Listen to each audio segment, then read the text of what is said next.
گلگت کے نوجوانوں نے اپنی مددآب کے تحت پیراگلائیڈنگ کی تربیت کا باقاعدہ آغاز کر دیا ہے، جس میں مردوں کے ساتھ ساتھ خواتین بھی پیراگلائیڈنگ میں حصہ لے رہی ہیں۔ مزید جانتے ہیں طاہر رانا کی اس رپورٹ میں۔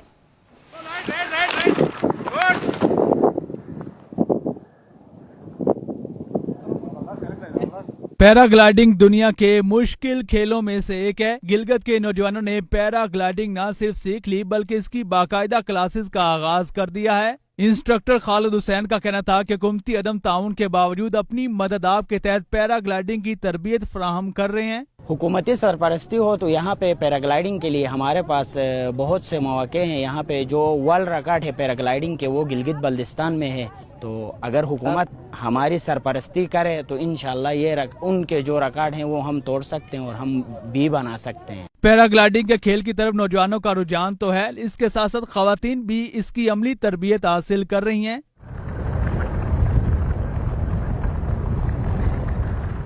گلگت کے پیراگلائیڈرز کو حکومتی سرپرستی کے ساتھ ساتھ وسائل مہیا کیے جائیں تو یہ نوجوان ملک کو قوم کا نام عالمی سطح پر روشن کر سکتے ہیں۔ Tahir Rana, public news, Gilgit.